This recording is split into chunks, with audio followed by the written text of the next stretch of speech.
Hello everyone, I'm Alicia. Welcome to my Beautiful Nights channel. I have been playing with the dollar bead box and dollar bead bag November 2018, and I'm working on a bracelet and I am loving it. I'm thinking about calling it a Garland bracelet just because of how it's made. It's so pretty. It reminds me of Garland. I love all the colors in it. It's really pretty.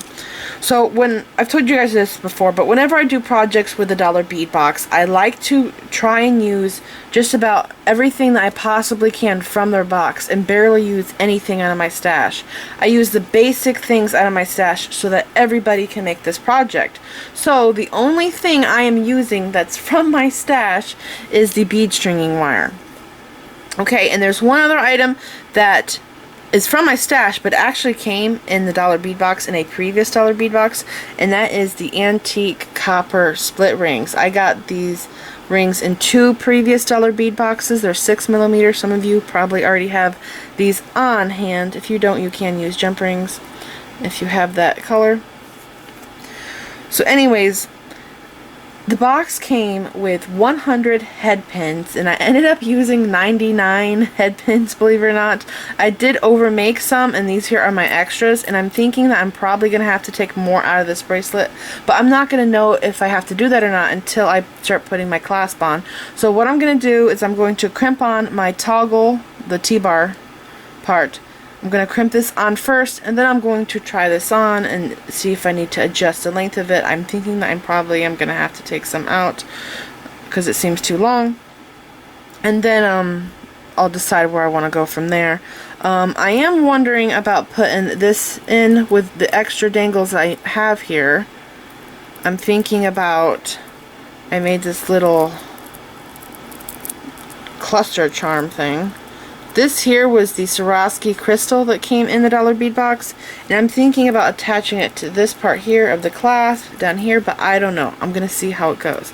So I'm going to go through the materials with you guys and let you know what you're going to be using from the box. And by the way, this is my leftovers right here.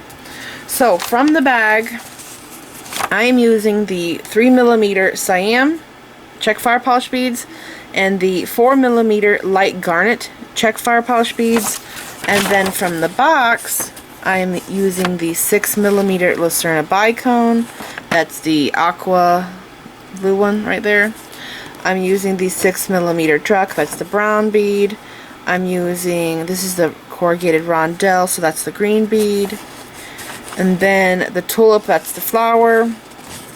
And the graphic cube, I'm using that as my little dangling charm, and the pewter toggle, and the head pin. So those are all the things I am making, and sorry I didn't do a better job on the material list like I usually do, but I'm going to try and squeeze in 3 videos today if I can, so that's why that's not all planned out like it usually is.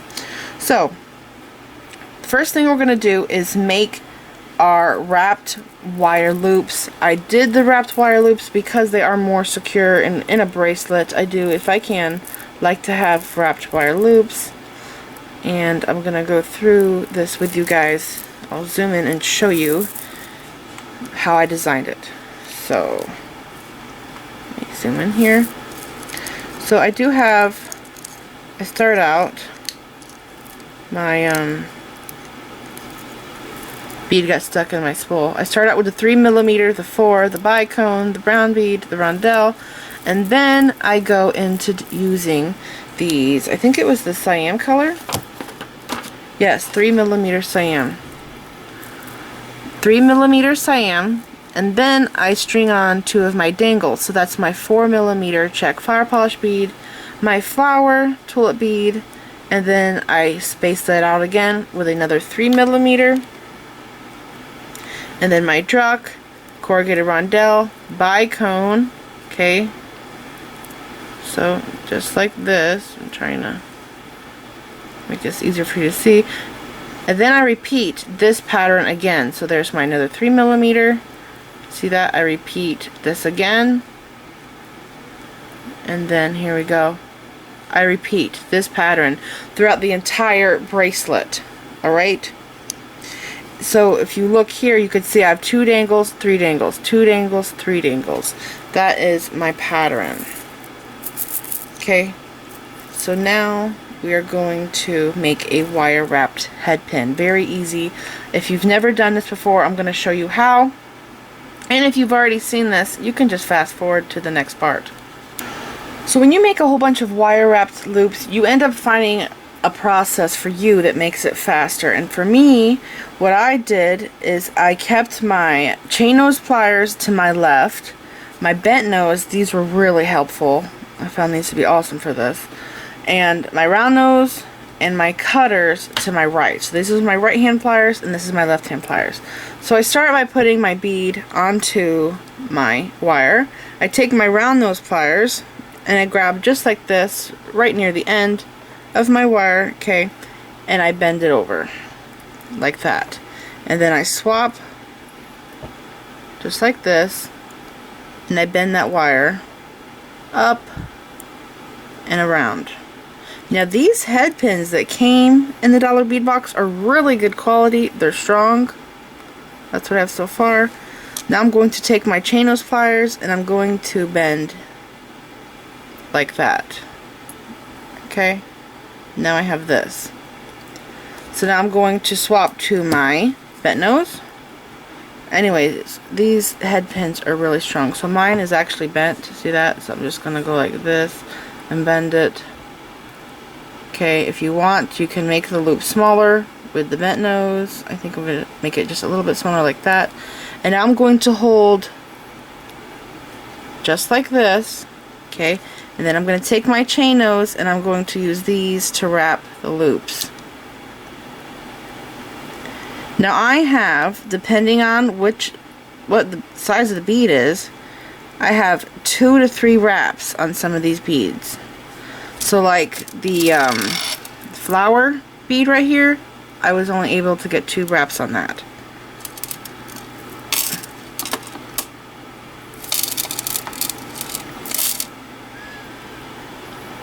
Okay, this is what I have so far. I have a little bit of space there, so I'm just going to flip this over like that and continuing wrapping. Some of these I was able to use all the wire, some of them I had to trim the wire off. You just have to be careful that you don't break your bead as you're doing this. Let's see. Okay, I'm going to trim that little bit of excess there. And I love these cutters. These are Limstrom cutters. These were expensive. They were $40, but they really are the best cutters I've ever had. They have a really tiny point right here, so I can get up in there and just cut the smallest of things. I love them. Look at that. Okay, then I'm going to come in with my bent nose and I'm just going to make sure that that little piece I cut is flat and it's not going to poke anybody. Okay, and there we go. All done. There is my wire wrapped loop. So now you have to make a whole bunch of these, and the amount you will make will vary depending on what size your bracelet will be. Now I'm going to crimp this. I'm going to pick up my crimp tube, and I don't know what it is, but lately I've just been into stringing projects. I'm usually a huge bead weaver, but I've really been enjoying stringing projects lately. Okay, so I have my tube. There's part of my clasp. I'm doing this part first because I'm thinking I might put a dangle on that loop, but I'm not sure yet. So I'm going to pass my wire back through here, and let's see, I'll leave a tail in case I ever need to come back in here and fix this. I always like leaving my tail. Okay, I'll slide this down. I'm going to come in here with, I call this the lemon side, and this side looks like lips. At least to me it does. I come in with the lemon side and I squeeze that first. Okay, and then I take, and if you want, now is the time to adjust it. So I can adjust this up and down until I go to fold it. And when you fold it, the loop does get smaller, so I think I'm going to crimp it about here. So now I'm going to squeeze it with the lip side, which gives me that indentation right there. And then I'm going to fold it.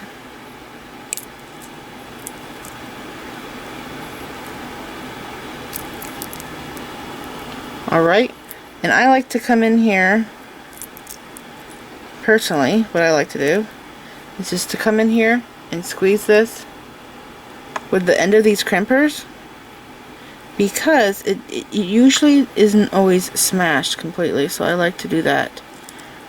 Alright, and now all I have to do is slide all of my beads down my wire here.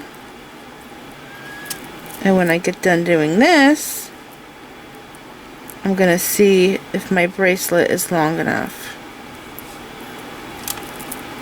or if I need to adjust it. So I'm going to go ahead and do this, and I'll be back. I tried my bracelet on, and I did have to end up taking more beads out. I had too many, and now I'm ready to crimp it. So I'm just going to go ahead and put my crimp on, and I am thinking about putting this little cluster, bead cluster that I made, onto this actual toggle. But first I'm just going to complete this and see what this is like without it, and then I'll decide if I want to add it or not. Okay, so I have the rest of my clasp on, and now I'm just going to run my wire through these beads here, and we're going to do the same exact thing that we did on the other side with crimping. Okay, so I just passed through some beads here, and I'm going to grab the wire like this and just adjust the wire. And you do want to, I'm going to get my chain nose pliers. Let's see. I'm going to hold this one here. Okay, and you do want to hold this up and shake this, rub the beads, let them fall where they need to fall. Pull this through, adjusting your wire, and you do want to, whenever you make a bracelet like this, you want to make it into a circle and see if you have space. You don't want it to be too tight, you need it to be flexible, so we're just going to be adjusting it some here. And let's see, I lost my spot.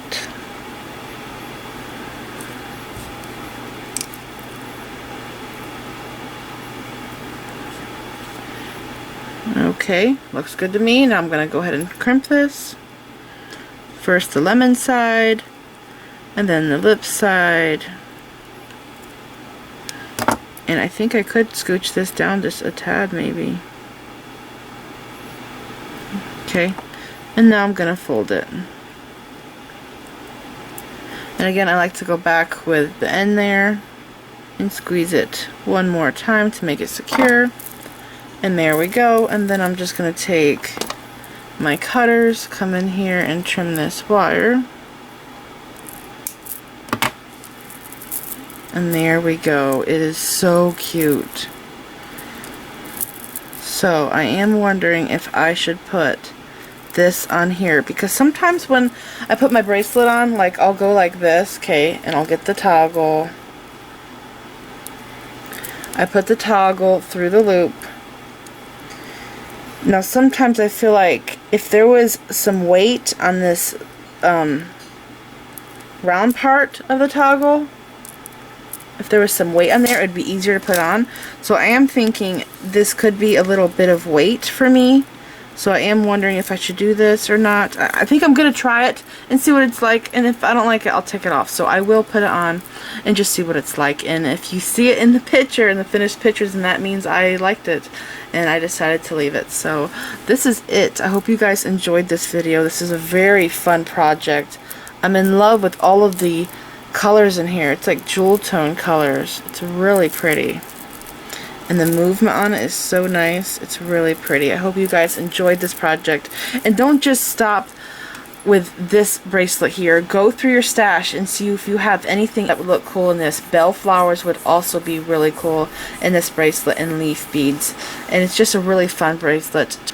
And you do have enough beads left over if you want to make a pair of earrings. So I see right here, right there, I can make earrings. All I have to do is put those onto a jump ring or a split ring, and then just put my fish hook, whatever style hook earring finding you want, This is it. I hope you enjoyed this video. Please like this video, leave me a comment, subscribe if you want to see more of my videos, and don't forget to click the bell button so you get notified when I upload new videos, and like me on Facebook. And don't forget to share pictures of the jewelry you've made from my videos on my Facebook page and follow me on Pinterest. Thanks for watching.